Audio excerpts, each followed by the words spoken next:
Kwa hivyo mtaka kusilimu siku ya leo. Labda tukuuliza moja mbili tatu. Kilichokuvutia sana katika Uislamu ni nini? Mchele.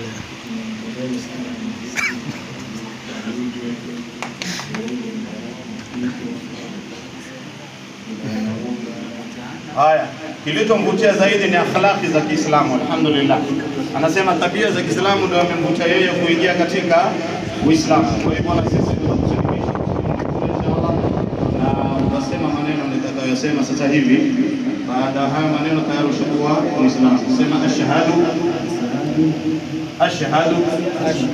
an la ilaha illa Allah wa ashhadu anna Muhammadan Rasulullah.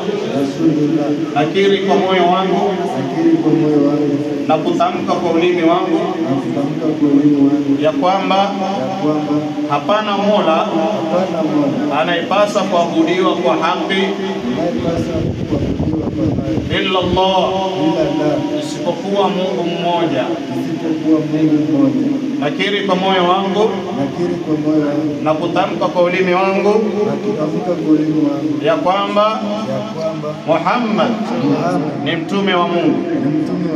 Nakiri kwa moyo wangu na kutamka kwa ulimi wangu ya kwamba Isa Yesu si Mungu wala si mwana wa Mungu, bali ni nabii wa Mungu. Takbir, Allahu Akbar, takbir, Allahu Akbar. Maneno haya tayari ushakuwa Muislamu. Jina gani katika Uislamu ambalo kwamba unalijua zuri walipenda? Rashid. Takbir, Allahu Akbar. Hakuna Rashid hapa? Ashatoka nje kwa tende. Hakuna Rashid mwingine? Haya, mashaallah. Rashid mwingine kwa? Mimi jina. Anaswali yule Rashid. Haya. Rashid tunataka kofia. Kama kuna Rashid amwambia tunataka kofia. Kwa hivyo wewe ni Muislamu. Sawa sawa?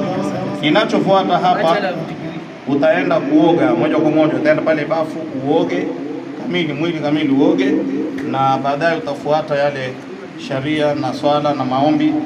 Na siku zote Waislamu ukileta mtu atakaposilimu, hata swala ikakimiwa, mwambie imamu subiri kwanza kusilimisha kisha ndio kuswaliwa. Usimweke mtu mpaka kama alikufa sasa hivi. Hatujui utakufa saa ngapi. Mwambie msikitini amekufa hajasilimu, umeona? Kwa hiyo ukiingia msikitini hata imamu anaendelea na khutba, mwambie hivi. Nini kuna mtu atakusilimu, khutba itakatwa, tutasilimisha, tutaendelea. Assalamu alaikum.